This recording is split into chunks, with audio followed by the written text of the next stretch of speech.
Alright, we are back. This is 9.5. Basic Statistics, Chapter 9. Hypothesis testing between two proportions. So let's take a look. Test the difference between two sample proportions, z-test. Test the difference between two sample proportions using p-values, and find confidence intervals for the difference between two sample proportions. So let's take a look. Sorry, page 10. Combining our samples. So let's see. N times p hat, where n is the sample size, p hat is the sample proportion. So in combining our samples, we just basically add up the x's and add up the total amount and then divide. That's p bar. So let's take a look at our populations here. If we go down to the example, we got, in a survey of 40 registered Madison voters, 25 claimed they would vote for a wheel tax. When 60 Waukesha voters were polled, 20 said they would vote for such a tax. Test the claim that a higher percentage favor the wheel tax in Madison. Perform the test at a 5% level. Okay, so let's take a look. Again, we do our 5 steps. We've got first, state the hypothesis. So you got the null and the alternative. So the null hypothesis would just be that the proportion of 1 that we'll call pop 1 Madison and is equal to proportion 2, and we'll call population 2 Waukesha. All right, and so, but we suspect that Madison is bigger.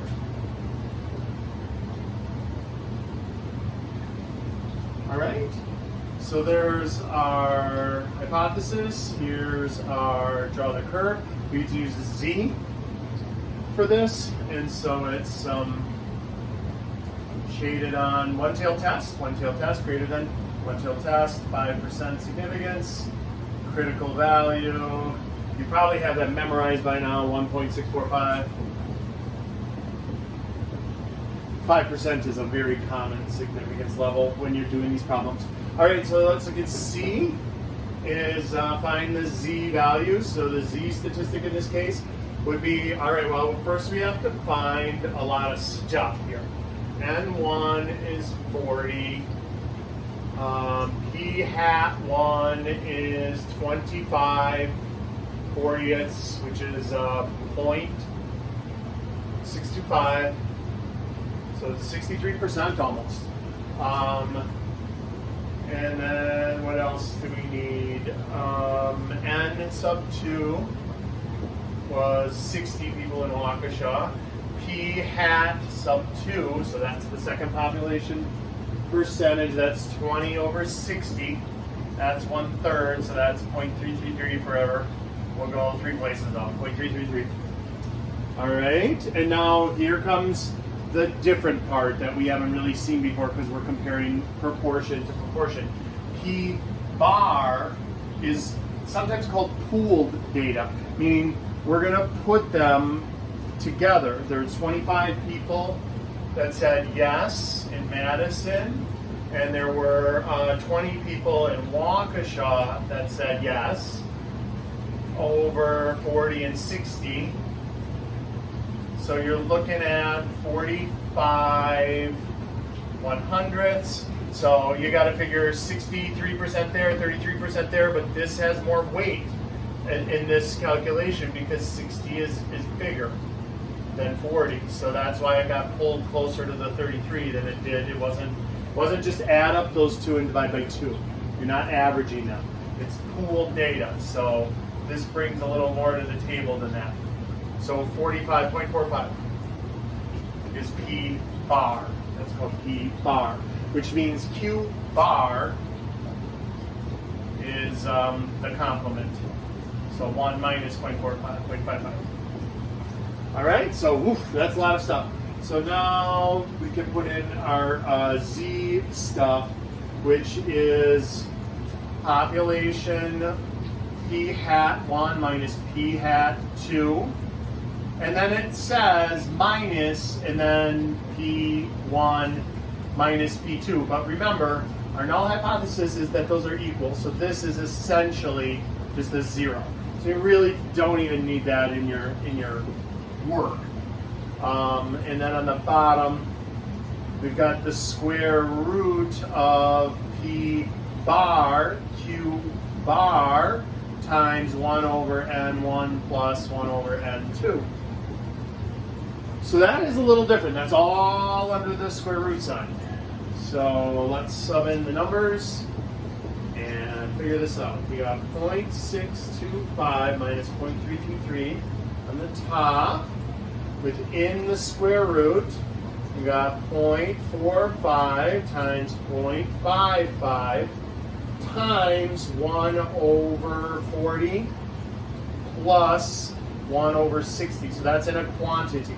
1/40th plus 1/60th in parentheses, and then times that.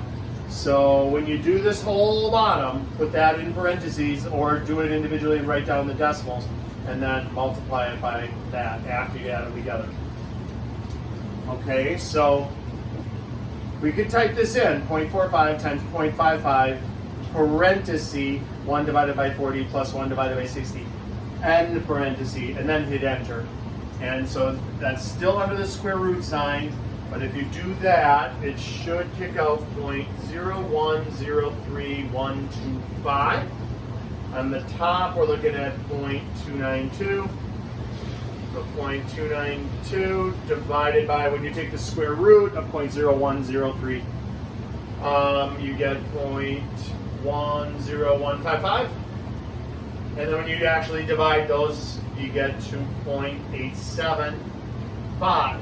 Let's see, is that significant? It is. It is greater than 1.645. It's well into the shaded area. So our Z statistic here is 2.88. So we reject the null and conclude the alternative. So letter D, reject the null at 5% significance level. And then letter E is there is enough evidence to conclude a higher percentage will vote for the tax in Madison than in Waukesha. So there is enough evidence to conclude a higher percentage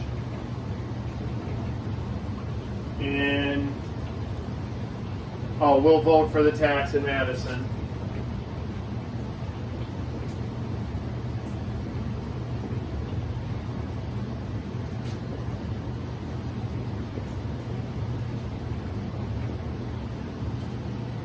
Then in Waukesha.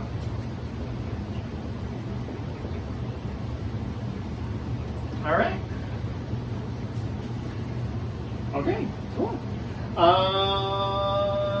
Compare the differences in the proportions to 0. That is not necessarily always the case.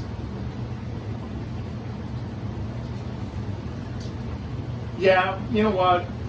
On page 11 on the top, they said at least 10% higher. That's beyond the scope of basic statistics, so we're gonna skip that. I don't even want to go over that. We're not going to be tested on that, and it's not going to make the course outcome summary. So know that you can build a higher percent into one or the other one, but I don't even want to demonstrate it here. So don't worry about that. All right. So top of page 11, just cross that one off, and then let's get down to the confidence interval for this problem. So it's all this same stuff, so I'll leave that stuff there. But then we're going to build our confidence interval. Now, that confidence interval can be used with a hypothesis test, but not the hypothesis test that I just erased, because the one I just erased was a one-tailed test. If you're going to use confidence intervals to determine whether to reject or fail to reject on a hypothesis test, it has to be a two-tailed test. It's got to be a not equals to. It can't be a greater than or less than. All right? So let's put all of our stuff in. So we're on the bottom of page 11. 0.625 minus 0.333 minus 1 point. Ooh, you know what? I'm going to need a little more room. Here, I'll write it first above it. So look, this is p hat 1 minus p hat 2 minus z for, you know, whatever interval that you have, times the square root of, and now again, we're using p hat 1, p hat 2, oh, q hat 1 over n1 plus, so look, this is different, and then p hat 2, q hat 2 over n sub 2.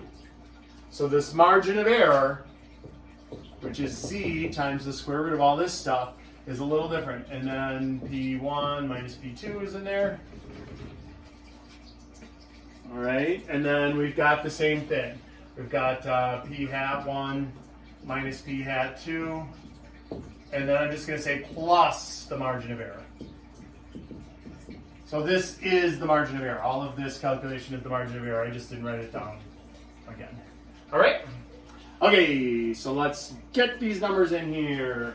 Finish this thing off. 0.625 minus 0.3333 minus 1.645 times the square root of 0.625 times 0.375. Remember, those two should always add up to 1, basically. Q hat and P hat divided by 40 plus 0.3333 times 0.667 over 60. And then that's less than P1 minus P2, which is less than 0.292 plus the margin of error. So this is, when you take that, it's 0.292. We'll leave this 1.645. Again, you might want to do all of this on your calculator and not try to get the square root worked in there also. Unless you're really good with it, that's fine. If you can get it all in one shot, that's fine. If not, maybe figure out that first. Do the 0.625 times 0.375 divided by 40 plus 0.333 times 0.667 divided by 60. Enter, and it should tell you 0.00956. All right. 1, P2, 0.292 plus the margin of error. Okay, so now we take the square root of that and 0.09778. 2, we'll cut it off there. 1.645 and 0.92. P1, P hat 2 less than 0.2 plus the margin of error. Okay, finally we can find the margin of error. 0.292 minus 0.16085 is less than P hat 1 minus P hat 2. Or not hat, just P1, P2, sorry, is less than 0.292 plus 0.16085. And so here is our confidence interval, 0.131 less than P1 minus P2, which is less than 0.453. All right. So if this were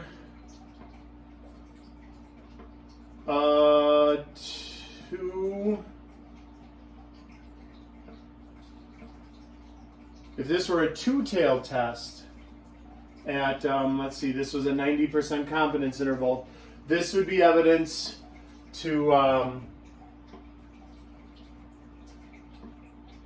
reject the, reject it? No, let's see. Let me write it down. Here's the null hypothesis, would be P1 minus P2 equals 0. They're equal to each other. And The alternative would just be that they're not equal to each other. Or P1 minus P2 does not equal 0. So since this doesn't contain 0, this goes from positive 13 to positive 0.45, so there's no 0 in there. If this were a negative, that would include the 0. Since it does not include the 0, this would be evidence for the alternative hypothesis, that the proportions are not equal to. But that's different from the test that we did on the page before, because on that page, it was a one-tailed test, not a two-tailed test. All right? Excellent. On page 12, they talk about hypothesis testing between two different variances. To do that, we would need an F distribution. An F distribution is similar to the chi-square in that it is skewed, but unlike chi-squared, it doesn't go from there to the right, it goes from there to the left. And so when you're comparing variances, you'd have to use an F distribution. Basically, this has been cut out of, it's still in the book, they talk about F distributions a little bit, but you don't have to worry about it. It's not in our course outcome summary. I just thought I would mention it, that there is a way to compare variances with a skewed distribution, F distribution, but it's again not in our course outcome summary, and so we're not really going to talk about comparing the variances. If you'd like, you can look at the note packet key that I posted, the complete note packet, and take a look at the work. The work is very similar with A, B, C, D, and E. The difference being, on a one-tailed test, it's about as much work. You just have to look up the right thing on the F distribution. On a two-tailed test, just like with the chi-square, it's a little more footwork because you've got to look up different, two different numbers. Like when it was a 5%, we had to look up 2.5% and 97.5%. It's like that for the F distribution. But don't worry about it. That is not on our course outcome summary. That is not going to be, you're not going to be tested on that. I just thought it worth mentioning so you know that there is a way to compare variances. All right, we'll see you in chapter 10.